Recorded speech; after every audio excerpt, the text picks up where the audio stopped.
Fala galera, beleza? Como é que vocês estão? Aleluia. Bom dia para quem o dia tá bom.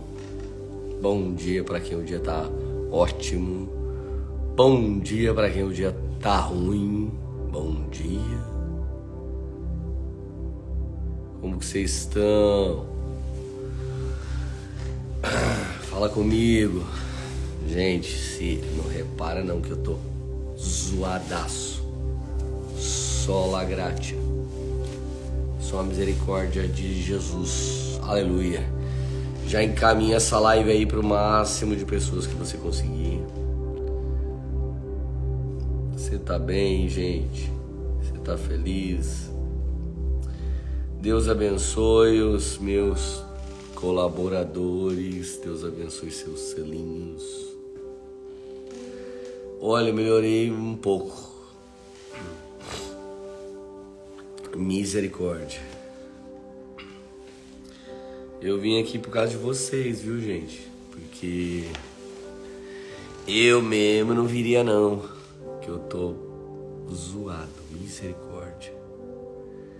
Vini, Deus abençoe.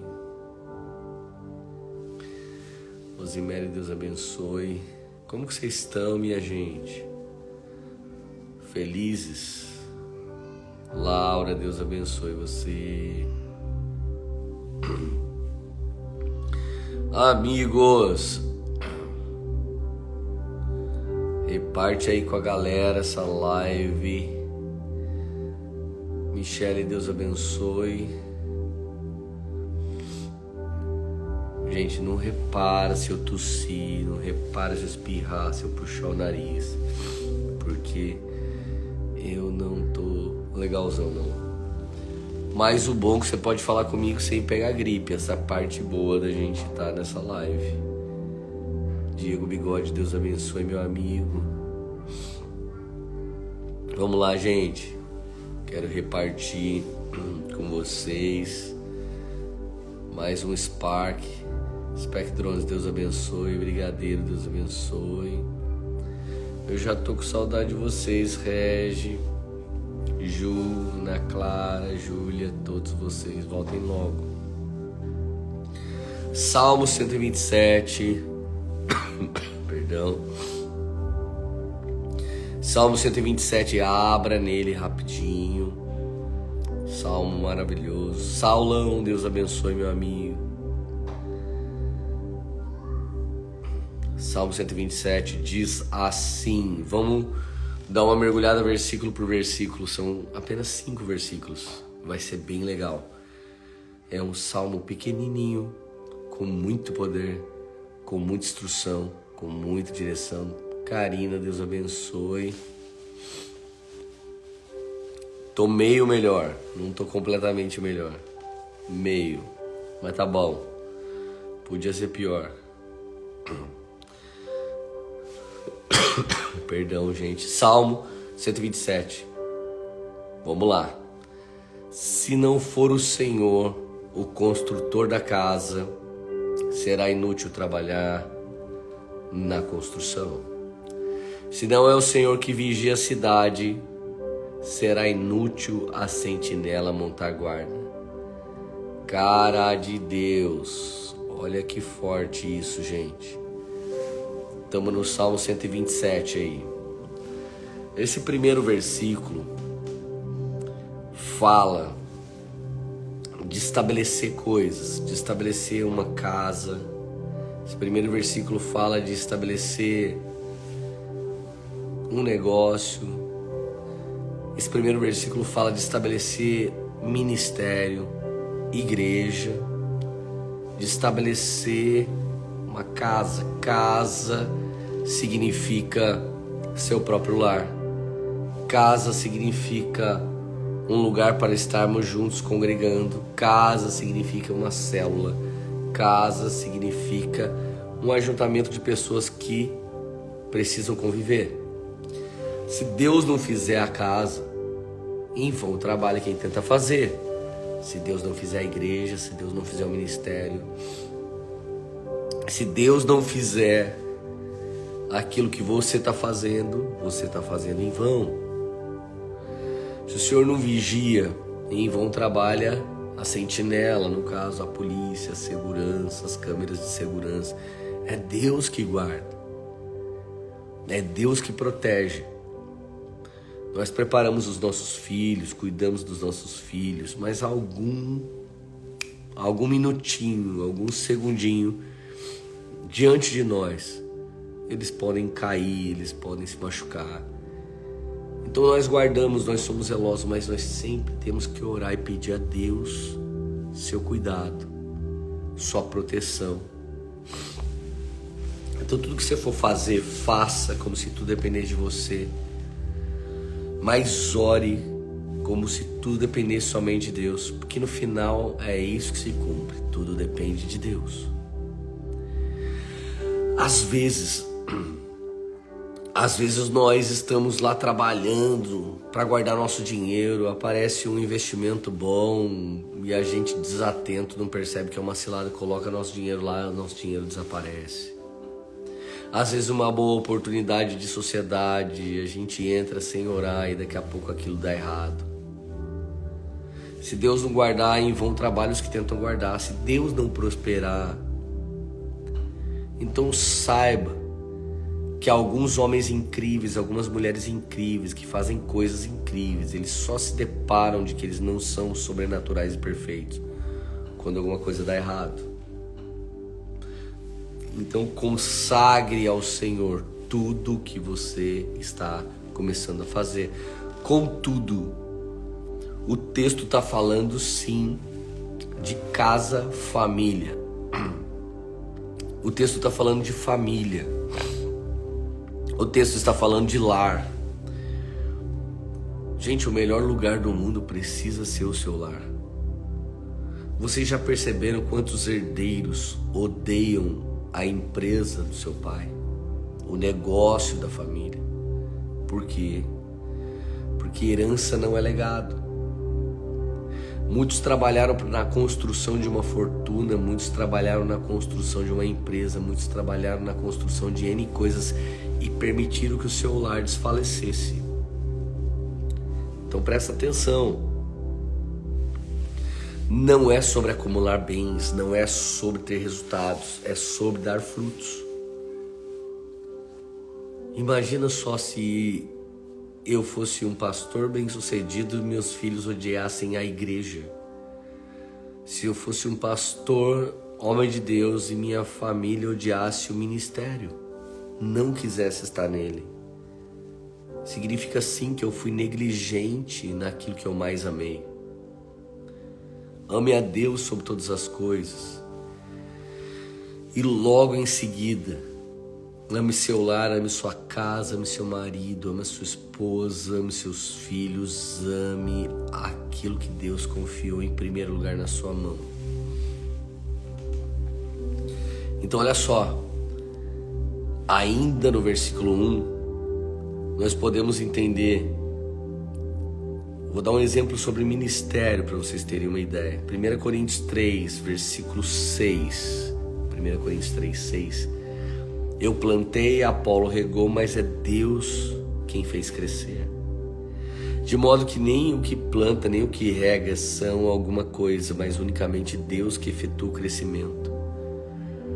Gente, nós já geramos pessoas do zero à maturidade no ministério. Daqui a pouco, a pessoa escolheu congregar em outro lugar. Nós não somos donos de pessoas. Nós cuidamos das ovelhas de Deus. Pastores frustrados porque perderam ovelhas, como se elas fossem deles. Quantas vezes eu colhi pessoas maduras na fé, mas antes eu plantei pessoas maduras na fé para outro lugar, para outro ministério, para outra cidade. Alguns nem saíram bem com a gente, mas não é sobre isso. Paulo plantou, Apolo regou, mas eles não são nada diante de Deus que traz o genuíno e verdadeiro crescimento. Agora olha só, quando Israel é estabelecida e ela está no Senhor, quando a nação é estabelecida e ela está no Senhor, Zacarias 2,5, Eu mesmo serei para ela um muro de fogo ao seu redor, declara o Senhor. Eu mesmo serei um muro de fogo ao seu redor, e dentro dela serei a sua glória. Gente, toda vez que Israel se desviava de Deus, Israel se dava mal, Israel estava pobre. Toda vez que Israel se voltava para Deus, Israel estava próspero, Israel estava protegido. A Bíblia diz que o servo de Deus não mendiga o pão. Se temos falta de algo, está faltando algo de Deus em nós. Precisamos estar nele. O lugar geográfico mais poderoso do planeta é no centro da vontade de Deus. Então nós precisamos que ele seja um muro de fogo ao nosso redor. Que ele seja um muro de fogo ao redor do seu marido, da sua esposa, dos seus filhos, ao redor da sua casa. Que Deus guarde, que Deus proteja. Segundo versículo, vamos lá. Será inútil levantar cedo e dormir tarde, trabalhando arduamente por alimento. O Senhor concede o sono àqueles a quem Ele ama. Se você levanta muito cedo e trabalha até muito tarde, Deus não está nisso. É um trabalho em vão, é um trabalho muito cansativo. É muita dedicação para pouco resultado e quase nenhum fruto. Cuidado em se empenhar demais naquilo que nem é importante para Deus. Cuidado em se dedicar demais àquilo que nem é importante para você, para sua casa, para sua família. São meros resultados. Cuidado em gastar muito tempo com isso. Se eu pudesse voltar atrás na minha carreira ministerial, no meu chamado ministerial, eu teria feito uma coisa diferente. Teria gasto menos tempo com quem não importa e teria gasto muito mais tempo com quem realmente precisa. Eu teria mudado essa postura com certeza absoluta. Teria mudado com certeza absoluta minha conduta. Gastaria muito, muito mais tempo com quem realmente importa. E deixaria para lá aquilo que não é nada importante para Deus. Então olha só, Eclesiastes 5:12 diz assim: o sono do trabalhador é ameno, quer coma pouco, quer coma muito, mas a fartura de um homem rico não lhe dá tranquilidade para dormir. Olha que paradoxo. Perdão, gente, eu tô malzinho ainda. Gente, o cara muito trabalhador, ele dorme pouco. É isso que diz o texto. Quer coma pouco, quer coma muito, ele dorme pouco, ele ganha pouco e trabalha demais. Mas não é ser rico que vai trazer um bom sono e tranquilidade. Por quê? Porque o texto diz assim. Olha que coisa poderosa, gente. Isso aqui é muito forte. A fartura de um homem rico não lhe dá tranquilidade para dormir. Gente, já teve dia que eu não tinha nada e eu ficava preocupado porque eu não tinha nada. Mas teve uma época que eu tinha tudo e mais que o suficiente e eu ficava preocupado em como administrar aquilo. Olha que forte. Mas também teve época que me faltava quase tudo, mas não me faltava paz. Eu vivia em paz, mesmo com muita falta. E teve época que eu tinha uma abundância de vida, de amigos, de relacionamentos, de convite, de coisas. E eu tinha paz. Então não é sobre ter pouco ou muito, é sobre ter Deus no seu coração. Então tem trabalhador que trabalha muito, dorme pouco, porque ganha pouco. sua vida é escassa. E tem rico que tem muito e dorme menos que o trabalhador que tem pouco. Por quê? Porque é preocupado demais. Cuidem do coração, cuidem da saúde emocional, cuidem da dependência do Espírito Santo. Sabe um dos grandes problemas de ser carentão, necessitadão? É achar que quando você tiver aquilo que lhe falta, vai te completar ou te suprir. Não vai. Não vai. Não vai suprir. Se Deus não fizer, em vão trabalha os que tentam fazer. Versículo 3 do Salmo 127 ainda, que eu só estou explanando o 127. Os filhos são herança do Senhor, uma recompensa que Ele dá. Gente, a minha sogra, uma mulher extraordinária e ao mesmo tempo muito sofrida. Minha sogra é viúva 2 vezes. O pai da minha esposa se chamava Antônio Carlos, pai da Érica. Depois ela se casou de novo com um outro Antônio Carlos, pai do Tiago, meu cunhado. Ele também faleceu. 2 maridos morreram. Mas olha que poderoso esse versículo se cumprir na vida dela. Hoje ela é uma senhora, mora no Brasil, e ela tem um filho incrível, o Tiago. E esse rapaz, ele é o temporão, a raspa do tacho, aquele filho da mãe já madura. Agora que ela já está mais senhora e precisa de muita ajuda, ela tem o filho. Um rapaz abençoado. Ela vem para os Estados Unidos nos ver, ele vem com ela volta, ele volta com ela. Ela não tem carro, ele tem, dirige para ela. Ela não tem marido, ele cuida dela. Quem é ele na vida dela? Os filhos são herança do Senhor e uma recompensa que Ele dá. Olha que louco. O favor de Deus na vida da minha sogra hoje vem por meio do meu cunhado, Tiago. Você imagina esse filhinho que Deus te deu, você está cuidando dele, trocando a fraldinha dele. Imagina amanhã você velho, aqui nos Estados Unidos, os pais botam o filho para fora de casa lá por volta dos 17 anos. Vai trabalhar, vai se virar. E quando os pais estão velhos, os filhos vêm e botam os pais para fora de casa e mandam os pais para o asilo. É uma cultura demoníaca norte-americana.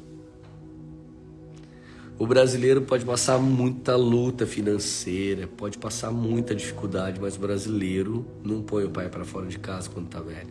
O brasileiro cuida. Pelo menos até essa geração. A Bíblia diz que os filhos são heranças, os filhos são poderosos. Salmo 128, versículo 3 e 4, explicando o 127. Olha que lindo. Sua mulher, a mulher de um homem maduro na fé, sua mulher será uma videira frutífera em sua casa. Que tipo de fruto? Só um corpão, só uma barriguinha trincada, só um cabelo e uma pele bem bonita? Isso não é fruto. Isso é resultado de cuidar bem da saúde. E parabéns para todas as mulheres que fazem isso. E que as que não fazem venham se inspirar nisso. Mas, presta atenção, os frutos é ser uma mulher sábia, é ser uma mulher virtuosa, é ter filhos abençoados em sujeição. Seus filhos serão como brotos de oliveira ao redor da mesa. Brotos de oliveira são filhos viçosos, são filhos abençoados, são filhos que estão junto com os pais, crescendo juntos, celebrando a vida do pai e da mãe. Versículo 4, assim será abençoado o homem que teme o Senhor. É incrível, gente, como os filhos, a mulher, a casa, o lar, é a maior bênção de Deus que você pode ter. Sem isso se vive uma vida sem sentido. Sem isso se vive uma vida sem menor sentido. Versículo 4 ainda do Salmo 127, é ele que a gente está mergulhando. Como flechas nas mãos dos guerreiros são os filhos nascidos na juventude. Eu tive uma filha, fazia 20 dias que eu tinha feito 17 anos. Essa minha filha hoje é a Lilian Barreto Strumiello agora. Ela é uma pastora maravilhosa, ela é uma mãe incrível, ela é uma boa esposa. E ela é minha amiga. Ela tem 26 anos, eu tenho 43.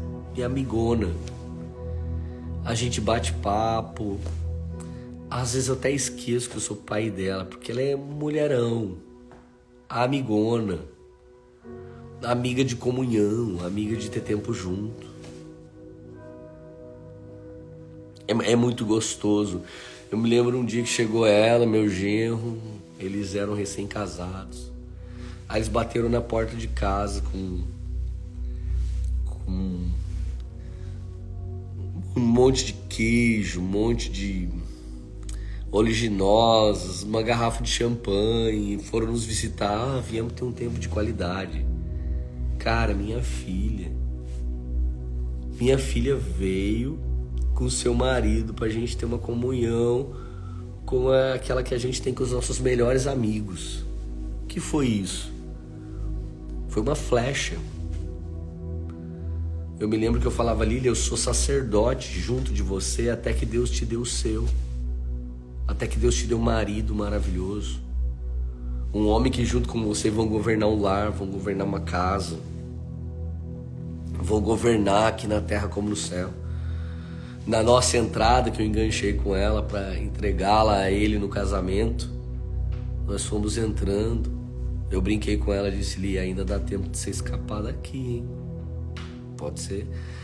Pode dar um pé nesse cara e ir embora. Ela falou, pai, não brinca com isso não. Eu falei, filho, eu tô brincando. Mas eu tô pegando essa reta aqui, eu sou seu pai pela última vez. Quando você abraçar ele lá na frente, vocês serão uma só carne. Se um dia eu e ele brigarmos, escolhe seu marido, porque ele é você. Eu sou parente. Aquele é o momento que você atira a flecha. Ela não vai voltar mais. Mas eu tenho uma honra poderosa de ter sido um grande pai para essa garota extraordinária e agora eu sou um grande amigo. Eu sou provavelmente um dos melhores amigos dela. Obviamente o marido dela está na frente. E isso é saudável. Agora olha esse versículo, que lindo, versículo 5 do Salmo 127 ainda. Como é feliz o homem que tem a sua aljava cheia deles. Não será humilhado quando enfrentar seus inimigos no tribunal. Eu tenho quase que um filho por década. Uma de 26, uma de 11 e um de 3. E um dos temas que eu mais amo pregar no Evangelho é a paternidade de Deus. É Jesus como Pai da eternidade. É o Espírito Santo como Pai da adoção. E eu gosto muito de gerar uma igreja paternal. Gosto demais disso. Um dia a Laura Solgueres me disse, assim que a Erika engravidou do Samuelzinho, Mumu, Lê, Deus quer te manter tão vivo no tema de paternidade que a cada década você tem um filho.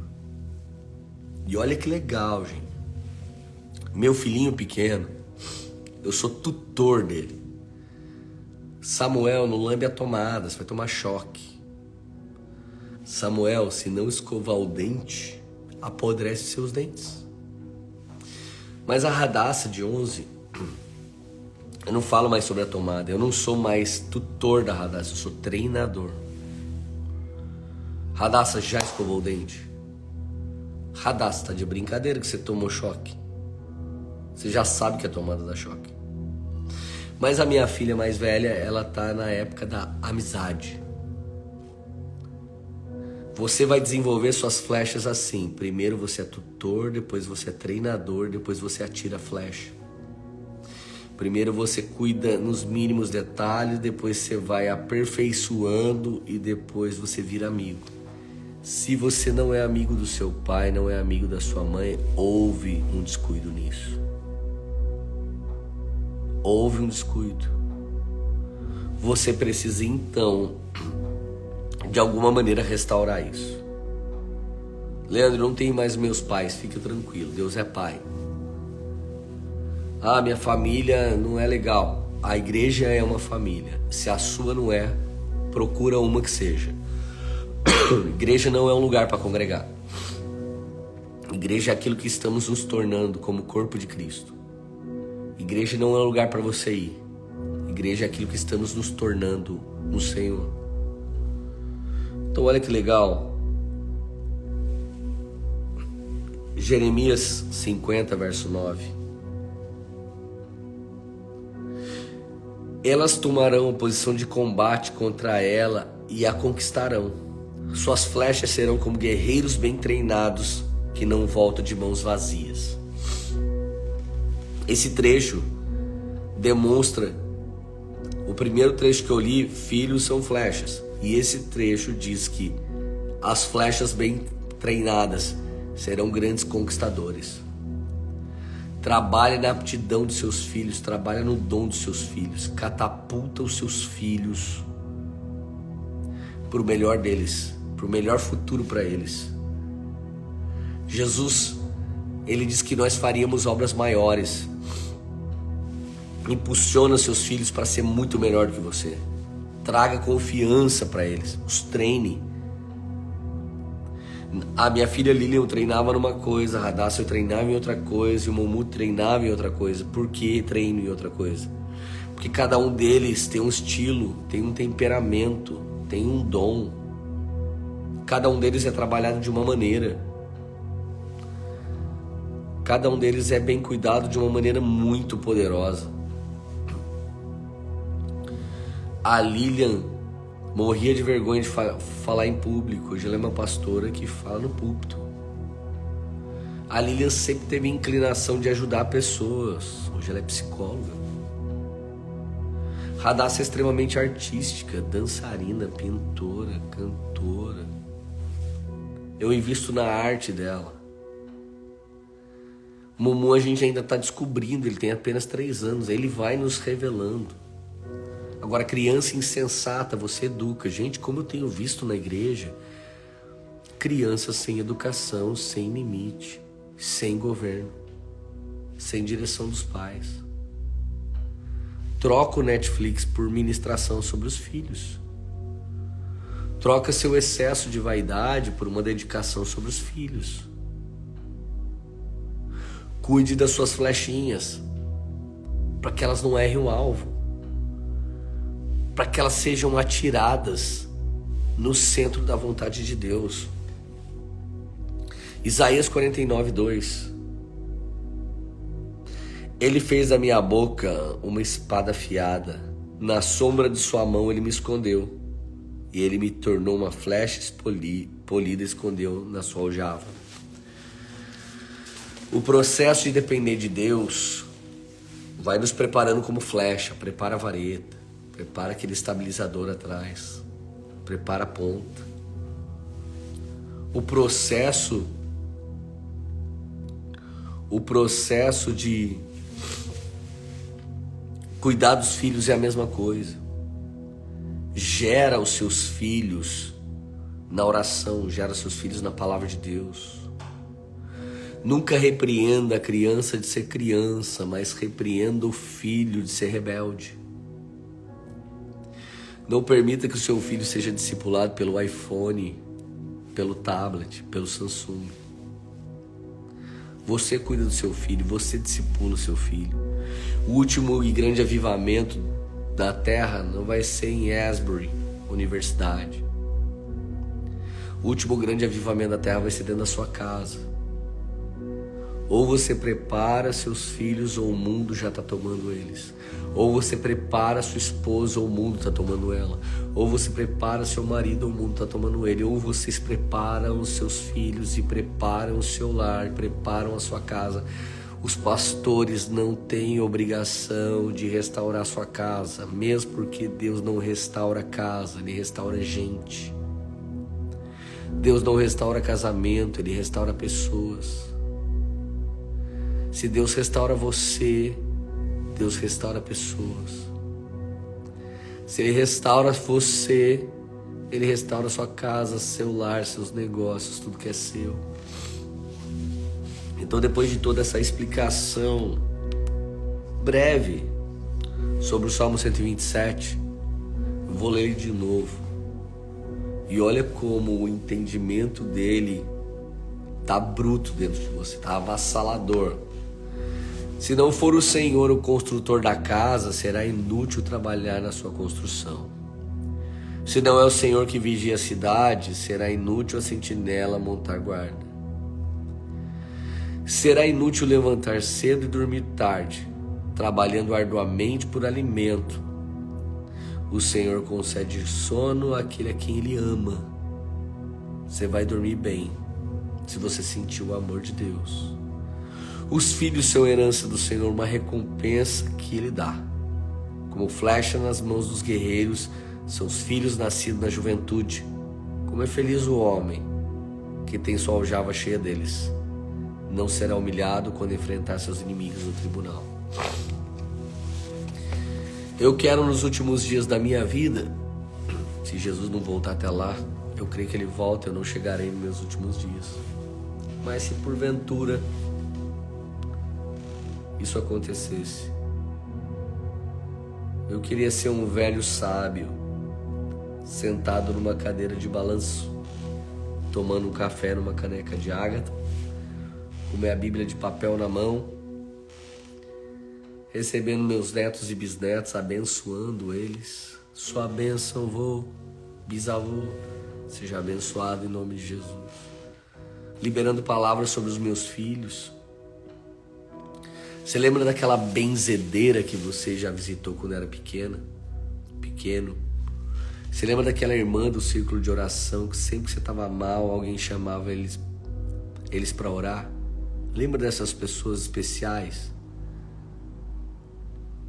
Todo vô, toda avó deveria ser assim.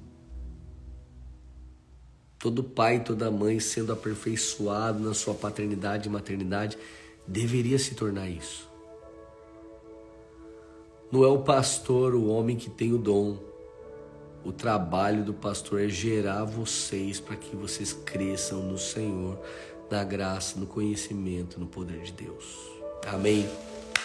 Essa era a palavra que eu tinha para vocês hoje. Deus abençoe muito. Muito honrado de ter vocês aqui. Muita alegria de tê-los aqui. Que o Senhor possa abençoá-los grandemente. Continua meditando o resto do dia nesse Salmo 127. Tenho certeza que o Senhor vai falar ainda muito mais com vocês. Cuide da vida, cuide dos negócios, cuide da família, cuide da saúde, cuide da sua casa, cuide dos seus filhos, cuide da sua esposa, cuide do seu marido, cuide da sua grana. Não cuida da vida dos outros e deixa que Deus faz o resto. Deus abençoe, meus amigos, em nome de Jesus. Hoje eu nem vou orar. Você que ore aí com Jesus. O meu trabalho já está feito. Dobra o joelho agora ou sai de cantinho e ora para Deus consolidar essa palavra sobre a sua vida. Beijo no coração. Tchau para vocês.